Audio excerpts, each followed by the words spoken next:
생각과 정보 그리고 다이어그램에 대해서 이야기를 나눠보겠습니다. 이번 강의 학습 목표는 정보와 생각이 타인과의 소통 과정에서 필요하게 됩니다. 그래서 이 과정 속에서 다이어그램은 어떤 역할을 하냐, 이것을 이해하는 것입니다. 그래서 첫 번째로는 타인의 존재를 이해한다. 그리고 두 번째로는 판단과 소통의 과정을 이해한다. 또 세 번째로는 정보와 생각의 차이를 이해한다. 네 번째로는 건축 소통 과정에서 건축 다이어그램의 역할을 이야기한 뒤에 예시로 설명하는 그런 순서로 진행하도록 하겠습니다. 자, 지난 시간에 우리는 다이어그램의 정의와 건축에서의 다이어그램이 무엇인지 알아보았었죠. 정의를 한번 이제 복습을 해보자면, 먼저 무엇인가가 어떻게 생겼는지, 어떻게 작동하는지, 정보를 조율하고 묘사해서 상징화하고 그것을 시각화하는 그런 그림이라고 배웠었습니다.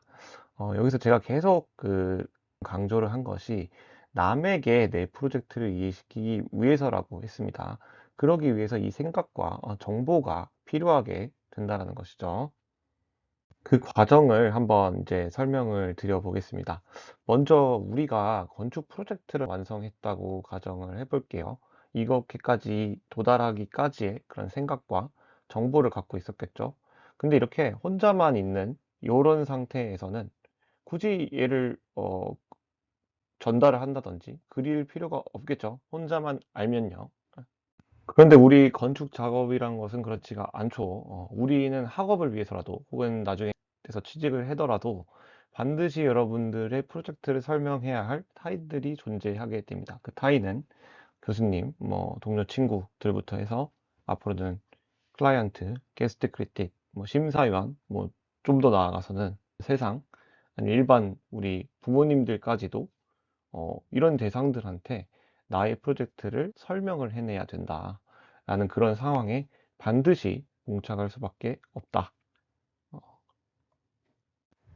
여기서 우리가 이런 프로젝트의 내용을 설명하기 위해서는 이러한 생각과 정보들이 필요하게 되는데 이것이 왜 필요하냐면 결국에는 이것이 정당하고 이것이 이렇게 지어져야 된다라는 것을 상대방들에게 평가를 받기 위함이에요. 그래서 결국에 야, 나 잘 만들었지. 내가 옳다. 이런 거 한번 만들어 보자. 라고 이야기하기 위해서 생각과 정보들을 전달 준다는 거예요. 그렇기 때문에 여러분들이 만들기까지, 이런 프로젝트를 만들기까지 그런 과정들을 담고 있는 생각들과 정보들이 프로젝트들이 정당하다. 나는 잘 만들었다. 라고 주장하기 위해서 훨씬 더 분명하게 전달되어질 필요가 있는 것이고, 이 부분들을 더 효과적으로 진행하기 위해서 우리는 다이어그램을 그리는 것입니다. 조금 더 심화된 얘기를 하기 위해서 한번 다른 요 그림 한번 보여드릴게요. 사람이 무엇인가에 대해서 판단하거나 사고하는 과정을 그려낸 다이어그램입니다. 이것도 다이어그램이죠. 그래서 이걸 통해서 한번 우리가 설명을 해보겠습니다. 어떤 자극이 외부에서 왔을 때 사람은 뭔가 판단을 해갖고 리액션을 취하게 되겠죠. 근데 여기서 보시면은 이 그림 잘 설명하고 있는 것이 현재 사람의 그런 상태, 그리고 믿음, 그리고 근거, 이런 것들을 통해서 판단을 하고 이게 좋은지 나쁜지를 어, 판단한 이후에 무언가 액션이 나간다. 이런 식으로 얘기를 하고 있어요. 제가 지금 이렇게 전달드리는 내용도 여러분들한테는 자극이고 여태까지 여러분들이 어떻게 생각해 왔는지 어떤 식으로 사고해 왔는지를 기반으로 해서 제가 강의가 뭐 지루하다 생각할 수도 있고, 깨달음을 준다. 이런 식으로 무언가 판단을 하고 있을 겁니다. 그런데 이렇게 타인이 존재를 하고 무엇인가의 그런 이슈와 정보에 대한 생각들을 이제 전달을 하죠. 근데 이 전달 왜 하냐? 보통의 경우는 대부분 다 공감, 어떠한 반응을 듣기 위해서 이런 생각과 정보들을 전달을 하죠. 주로 우리는 그 매체로 일상생활에서는 말, 그리고 요즘 같은 세상에서는 텍스트, 문자 같은 것들을 카톡 같은 것들을 하면서 이런 소통의 방식을 취하게 됩니다. 그래서 이런 것들이 이제 이 사람한테는 새로운 자극으로 전달이 되는 거예요. 그런데 이제 이 과정에서 문제가 발생을 하죠. 타인이 살아왔던 방식, 특히 이 근거, 믿음, 상태라는 것이 결국에는 이 여러분들이 전달해줬던 정보와 생각들을 통해서 뭔가 받아들여질 수 없는 상태. 요게 두 가지가 일치를 하지 않으면 안 좋은 반응이 나올 수도 있는 거죠. 여러분들이 지금 제가 하는 말들에 대해서도 그렇게 받아들일 수 있는 거고, 반대로, 내가 몰랐던 사실을 엄청 잘 알려주고 되게 설명을 잘하네? 그러면 여러분들의 리액션은 좋을 것이고, 당연한 소리를 하고 있어? 그럼 이게 뭐야? 이런 식으로 얘기를 할 수밖에 없어요. 그래서 여러분들이 요 부분이 저와 일치하지 않기 때문에 그런 다른 판단들을 내리게 된다.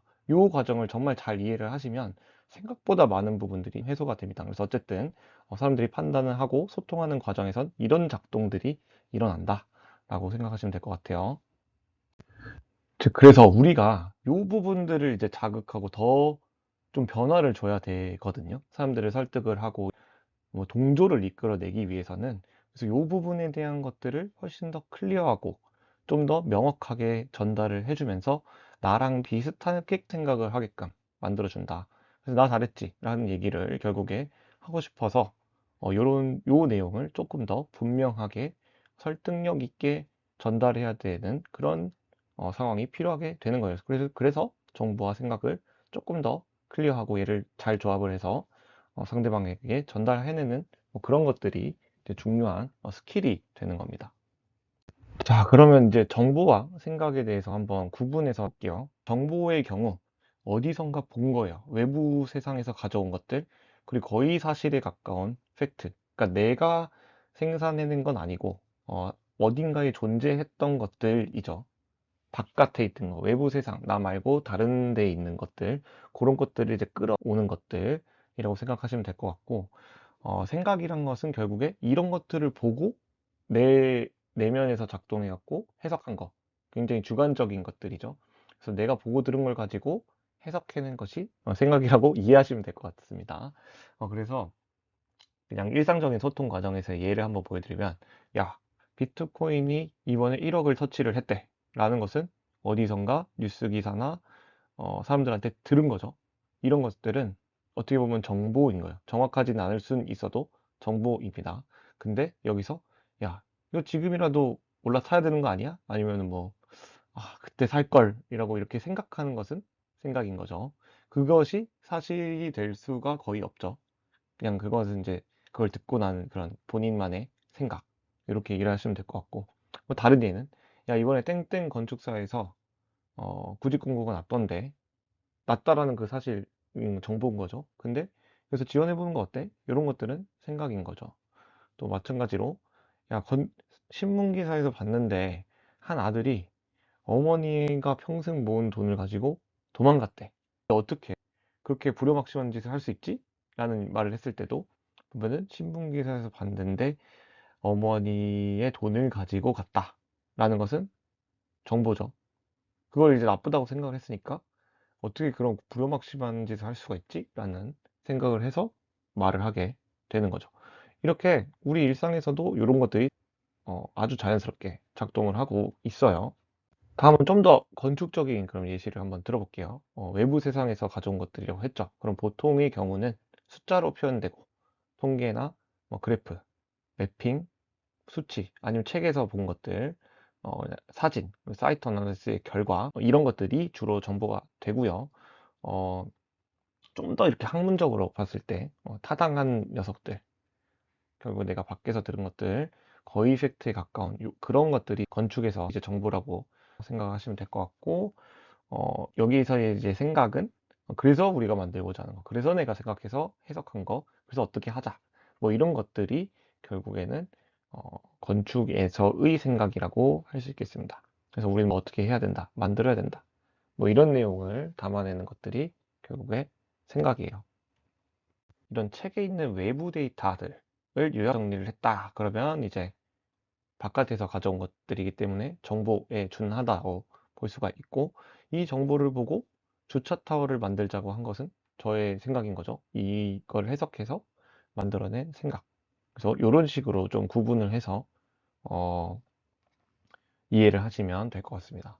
그래서 결국에는 이 정보와 생각들을 조직을 해갖고 다이어그램으로까지 만들어준다라는 것은 결국에 요 영역들, 특히 그 중에서도 요 약간의 사실 이게 조금 오류가 있을 수 있긴 한데 이 근거 부분을 건드려 주는 거예요. 내가 본 것도 이렇게 생겼고 내가 들은 것 이렇게 생겼고 해서 그런 것들을 말과 글 원래는 이렇게 보여주지만 이거를 그림으로까지 그려서 이 사람을 완전히 이해시키게 하려고 하는 그런 의도가 다이어그램 속에 담겨 있다라는 거죠. 그래서 이 소통의 과정을 훨씬 더 잘 해내기 위한 그런 다이어그램의 역할이 이 안에 있고 이 부분을 일치시켜서 잘했네라는 반응을 끌어내는 그것을 목적으로 하고 다이어그램 이것을 훨씬 더 효과적으로 할 수 있게끔 도와준다 라고 생각하시면 될 것 같습니다.